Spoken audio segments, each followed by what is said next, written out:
70 kg ma na sobie na pewno. Musieliśmy chociaż wraku trzymać, bo inaczej by zmknęło nas z wraku. Mam sieci nety. Na jej końcu jest podczepiona sieć. Bardzo się cieszę, bo najprawdopodobniej wyciągniemy sieć, która mierzy 70 metrów.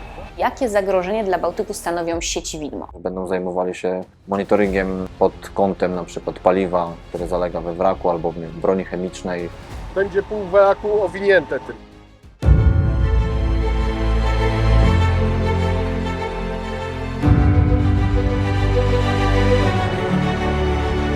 Rozpoczęliśmy operację Widmo.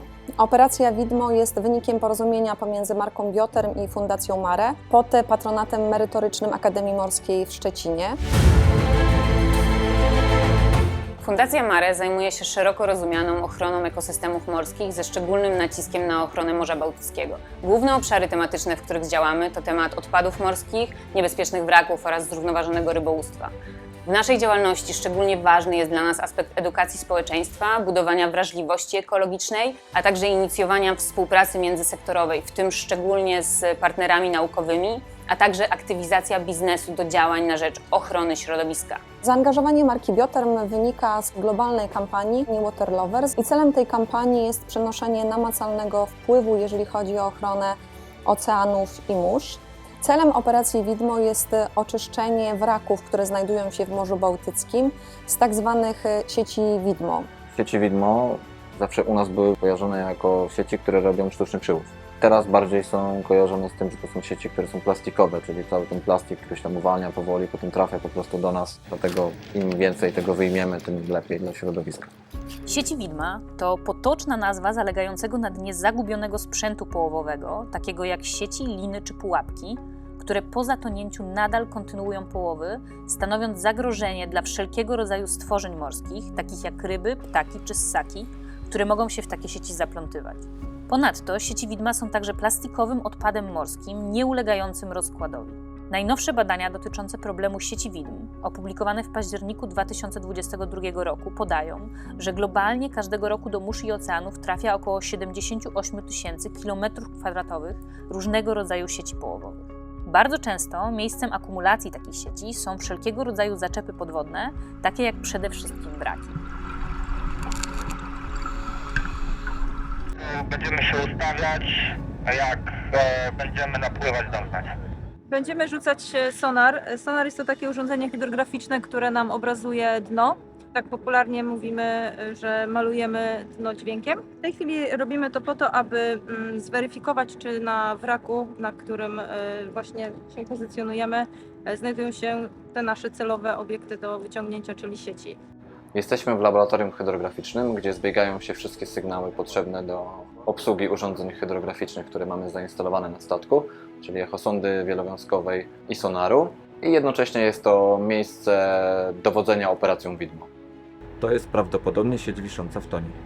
I teraz robimy podejście jednostką już na odpowiednią pozycję, żeby nurkowie mogli bezpiecznie zejść na wrak. Rzucimy bojkę, żeby było wiadomo, gdzie on się znajduje, bo na tonie przecież jest tak samo, więc żeby kapitan też widział i nurkowie wiedzieli, gdzie jest wrak. Jak wrzucimy bojkę, to nawigator rzuci kotwicę i tak się ustawi zgodnie tutaj z wiatrem, żeby bezpiecznie nurkowie mogli zejść po prostu sobie do wody.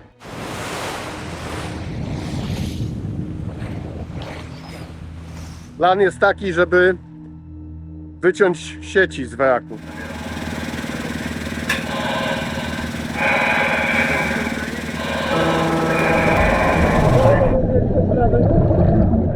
Założę blazę, napompuję ją, mniej więcej tak w tym miejscu, gdzie będę te sieci wyciągał. Będę po prostu obcinał tą sieć, wycinał z tego wraku. Jeżeli będzie wszystko wycięte, blaza wyniesie to do góry i będzie trzeba po prostu z pontonu, z wody to doholować do statku i wyciągnąć na pokład.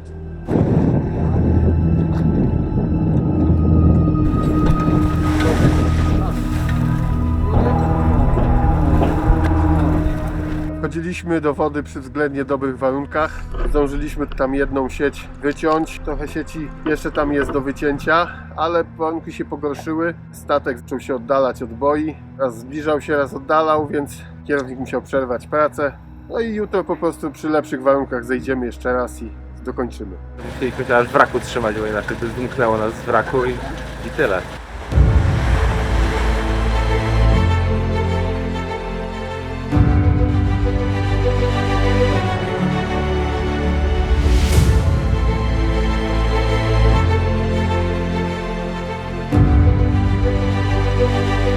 dzisiaj? Ile to może z 50 kilo? Nie, 70 kg ma na sobie na pewno.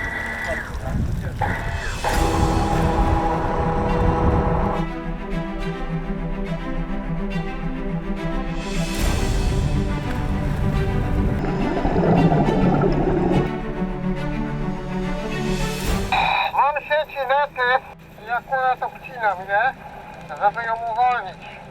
Muszę uważać oczywiście, żeby się nie zaplątać. No Nurek twierdzi, że mamy sieci, zobaczymy. Jak wyciągniemy, to będziemy znali szczegóły. Tak, podczepia drugą blazę, drugi worek wypornościowy i podciągnie drugą część. Teraz będziemy wydobywać ją na pokład.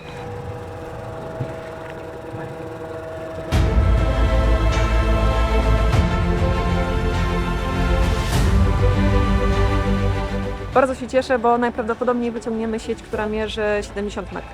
Tu jest początek tej sieci, a tam, gdzie blaza jest druga, jest koniec dopiero. Musimy drugi koniec tutaj przyciągnąć, żeby wyjąć ją 2 żurawiami naraz. Mateusz, pod drugi żurawik tam, nie? Teraz będziemy holować tą bojkę. Na jej końcu jest podczepiona sieć. Musimy ją pociągnąć na drugą stronę statku, gdzie jest żurawik.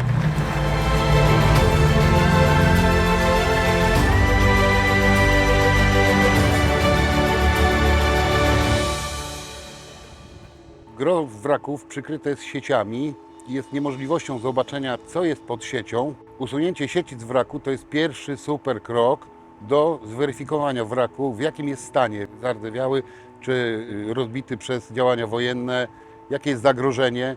To jest pierwszy krok weryfikacji, to jest bardzo dobra praca. Tego typu projekty mają przede wszystkim na celu budowanie świadomości i wrażliwości wśród społeczeństwa na temat problemu, jaki stanowią odpady morskie dla środowiska. Historia naszej współpracy z Fundacją Mare i z tematem sieci widmo jest już dosyć długa, bo 10 lat to jest sporo czasu. Zresztą temat dojrzewał przez długi czas, także zaangażowaliśmy się również my jako uczelnia. Oczyszczamy morze z sieci, które dalej łowią, jako uczelnia, która ma tą świadomość ekologiczną i tak też kształtuje studentów. Zależało nam na tym, by studenci mogli wziąć udział w tym projekcie. Zobaczą tutaj wiele ważnych aspektów, które wiążą się z ich przyszłą pracą, czyli z pracą hydrografa. Zobaczą w rzeczywistości, jak wygląda asysta hydrograficzna prac pod wodą. To jest projekt o takim zabarwieniu bardzo ekologicznym, czyli to, co mówiliśmy przez cały okres studiowania, że jesteśmy potrzebni właśnie po to, by, no może górnolotnie to zabrzmi, ale oczyszczać, ratować planetę, pomagać, wdrażać to podejście ekologiczne na morzu. Czyszczenie jest potrzebne do monitoringu, bo żeby robić dobry monitoring, to trzeba dostać się do wraku. Często trzeba dotknąć tego wraku jakimś czujnikiem, sensorem. A może być to utrudnione w przypadku, kiedy te sieci tam zalegają. A dodatkowo pamiętajmy, że na razie pracujemy na wrakach, które są płytko, a za chwilę będziemy pracować na wrakach, które są głębiej, gdzie być może nie będziemy wykorzystywali nurków i wtedy ewidentnie będziemy polegać na sprzęcie, który będziemy zdalnie kontrolować i tam takie pozostałości jak sieci będą dużym utrudnieniem. Oczyszczamy wraki ze wszystkiego, co może zagrażać też w przyszłości pracy nurków, którzy będą zajmowali się monitoringiem pod kątem na przykład paliwa, które zalega we wraku, albo broni chemicznej lub innych substancji niebezpiecznych, które mogą znajdować się na takich jednostkach. Wcześniej pracowałem jako rybak. Musiałem się przekwalifikować, przebranżowić. Teraz jest ta sieć, tak jak ją zdejmowałem z wraku. Jest to sieć dodatkowo, jeszcze mówię, oplątująca, czyli każda ryba, która się wbije, jest praktycznie złapana, tak? Będzie pół wraku owinięte tym, tak? Jeżeli by to wszystko teraz tak rozwinął. A z jakiego tworzywa to jest? To jest właśnie żyłka, 3-skrętna, dosyć wytrzymała. No i może to łapać przez jakieś liczę 200 lat, tak? Nie wiem, ile tam się żyłka rozkłada, ale tyle chyba co plastik. Gdybyśmy, tak powiem, ścisnęli, prawie, że można by było to schować do reklamówki, tak? Dlatego jak się wyciąga taką całą sieć owiniętą z wraku, potem leży ona w jednym miejscu zwinięta, to wygląda, że jest tego niedużo.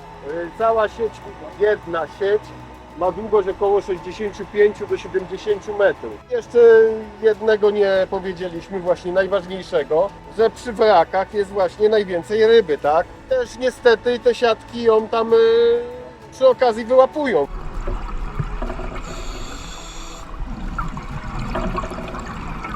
wszystkie rekonesanse, badania historyczne, to trwa najdłużej, zbieranie danych. To jest żmudny proces, bo potem sama weryfikacja tego to już jest krótszy moment, no i samo wydobycie sieci, że już wiemy, mamy prawie że na 100%, bo to nigdy nie wiadomo na 100% zweryfikowane to, no to wtedy jedziemy na punkt, wchodzą nurkowie, wyciągają i to jest chyba jeden z najkrótszych momentów. Operacja Widmo dobiega końca. Dla mnie ta wyprawa, poza celem nadrzędnym wydobyciem sieci Widmo, była nauką w procesie, możliwością zweryfikowania wiedzy na temat aktualnych zagrożeń dotyczących Morza Bałtyckiego.